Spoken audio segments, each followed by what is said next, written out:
Hello and welcome to New Junction. Hopefully you've had a happy Christmas, and depending on when you're watching this, hopefully you'll have a good New Year as well. Where we left off, the paint was just drying. As you can see, that's drying out. I've put down my station where I want it to be. Also my engine shed. I'm not sure if I want to keep that. It's a touch large, and I feel it dominates the area quite a bit, but we'll see. As you can see with the point work, I always lay it out roughly where I want it, and then join the gaps basically. Before we get on with that, I need to make the hole entering the scenic side of the layout a bit bigger, so here goes with that first.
So there we have it. That's now drilled out. We'll add detail to that later. Just to show you where it's going. Behind the scenes. This is behind my backboard. You can see the 3 lines that are already there, where the scenery cuts off. The new 4th one. That'll have to come round the corner. Straight round here, and it's going to join right there. So let's get that bit down. Now, one of the biggest advantages you can give yourself when you've got a layout with a behind the scenes section and a scenic section is put the angle on the track behind the scenic brake. So for example, rather than having this track coming out straight at the board and then having the curve on the scenic side, it can be much smoother if you have a curve just before, so it angles the track. So for the sake of me having that curve there, my track's already at the right angle to be coming out roughly straight, so it looks far more realistic, without having to have a obvious kink on the scenic side. Another top tip is this particular corner, due to my loft battens, is actually quite difficult to get into. So I'm actually using set track. This is Hornby 3rd radius set track, just so the curve's done, it's easy to do. You can't go wrong with it really. Obviously, being a heritage line, I'm going to be running steam engines, so it's got to be 3rd radius or bigger. Any smaller and you'll get derailments. And the worst thing in the world is to have an area of your layout you can't get to and have your trains derail on you. Frustrating.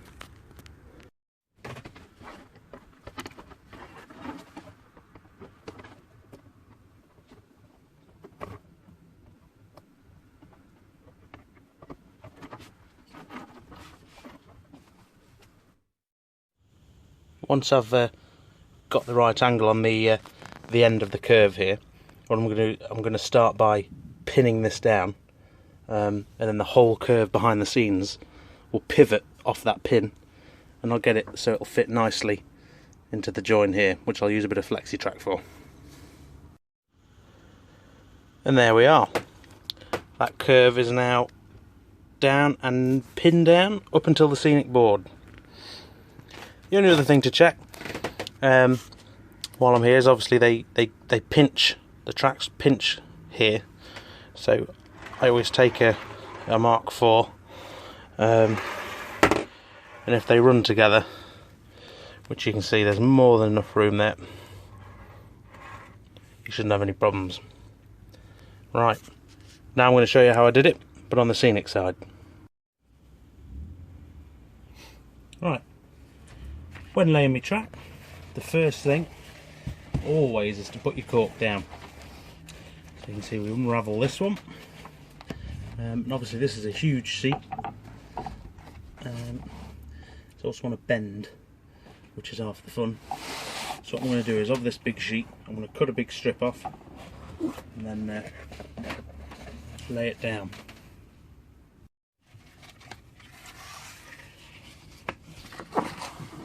Don't forget, with cork sheet, it can be rough and ready. You can cut it down afterwards to fit, and it can be fairly messy and not. And obviously it's going to be square, but it doesn't have to be circular like the track's going to be. Remember, once it's covered in ballast, you'll never know it's there. Right, so what I've done in the main station area, because there's going to be quite a bit of track, I've actually covered the whole space in cork. Because it was a roll, you'll find it's very springy, shall we say, and on your own that can be very difficult to put down. So what I do, I lightly tack it down just with track pins. It doesn't hold it down completely, but it just holds it down so it's pliable enough to lay the track, which is good. Right, so on to the track laying. Now this is Pico Code 100 Flexi track, which is what I'm going to be using today. What I thought I'd show you is how I prepare the flexi track for laying. The first thing to do is make sure the rails are straight on the end that you're about to line up, and also on the other side you'll notice there's a gap just there in the rail. What we do on both ends is we cut just there on the sleeper and take them off, but do save them for later because you will need them. So we do, they just literally just pop off with a razor, that slides off, then you're ready to go. What that does, it just gives you enough leeway so when you're curving the track, it allows, if I can get it in, as the rest of the track is bending, it just bends the rails and it allows you to cut it down, you see. So this is the scenic end, where that bit of flexi track is going to join onto. What I've done is I've added a coupling. This piece is 1 metre long, so the other end's getting tangled. You can see the buffer's missing. The first thing to do is line it up, just get the fish plates in. You may find the flexi track, because remove the sleepers, push up its own rail. So rather than the fish plate going into the piece that's already there, it'll go up itself. This is easily tackled with some tweezers. And all you do, if I can get you focused,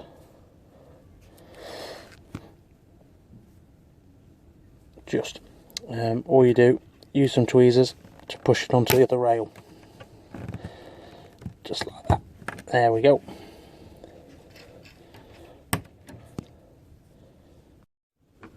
You'll notice that now that's in, because of the way the flexi track's gone, there's actually a gap on the opposite side just there. That's easily dealt with if you take a hammer to the other end and just lightly tap it. You want that to be as flush as possible, and you work your way down like that. So if I tap the other end, that should be getting, there we go. There we go. Top tip as well, if you want the clickety-clack sound of the rail wheels, leave a gap, maybe about 1 mil. Some people would say it damages the wheels and things, but I actually quite like it. So a lot of my running videos, you hear the sound of the metal wheels. That's because I do leave a gap, but normally only on the scenic side. Now that's been coupled up, what I need to do now is pin it down. So with my trusty track setter, this is the 60-inch one, you place that in the rails, just to make sure you get a nice curve. And basically the aim is to try and not let that out of the track, so as you go down you push it along the track, ensuring you always have a nice smooth curve. What I like to do is the second sleeper in, so that one in this case, we use the little hand drill just to place a small hole through. We'll drill that in. As soon as you hit the cork, pull it out with one hand on the track itself to stop it moving, because there will be a small hole. You literally put it in. Ooh. Typical.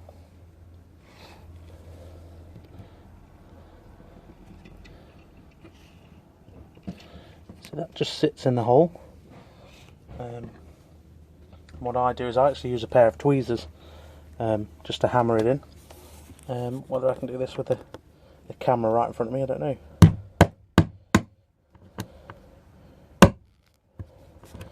There we go. And basically with the track setter you get so many holes, and I like to put a pin in on curves in each one of those cutouts on the track setter. On straights it's not so important, but always on the ends. Now you can see we're nearing the end of that bit of flexi track. Because of the curvature, what it's done is it's actually pushed the inner rail out. Another reason to take these sleepers off. But what we need to do now is prepare it for coming to that point. So we need to actually trim it so it fits. So the inside rail will need to be cut down. What I do is I always prepare the end when I'm 3/4 through pinning, so it's pinned up to here, and then this bit isn't, so you can still lift it up and actually get your track cutters under there.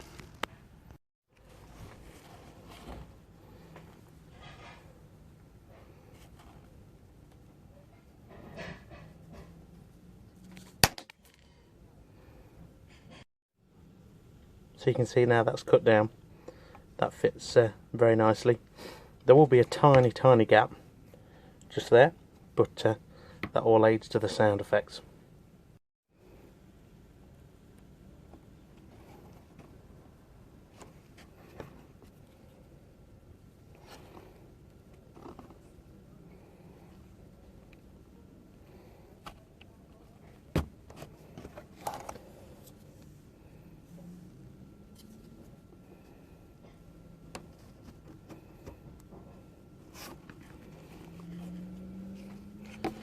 There we go. We'll get that pinned down. The next stage is the more fun stage. Before we cut the cork down and sort of make it a bit more permanent, what I'm going to do is just test the loop we've just created, using probably one of the more fussy engines I've got, which is this Tornado. You can hear she's ready to go. So what I'm going to do is just lightly run around. This is a live test, so I don't know how this is going to go. Ignore the jerkiness of it.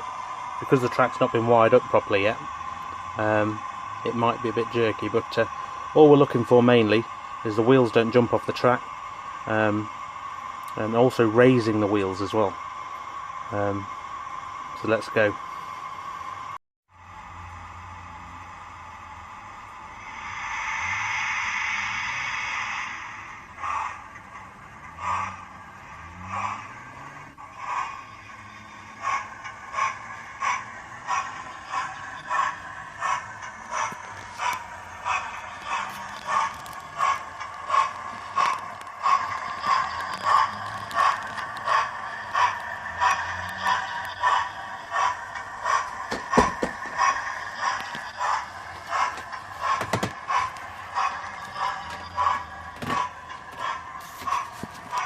Checking as well that doesn't catch on the scenery. So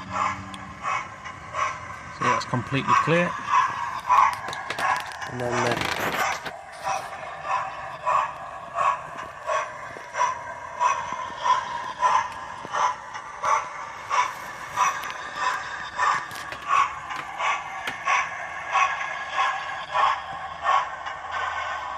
there we go, we're up to the end. So as you saw, that works perfectly. So now what I'll do is I'll trim the cork down with a razor. I trim it almost exactly where the sleepers end, and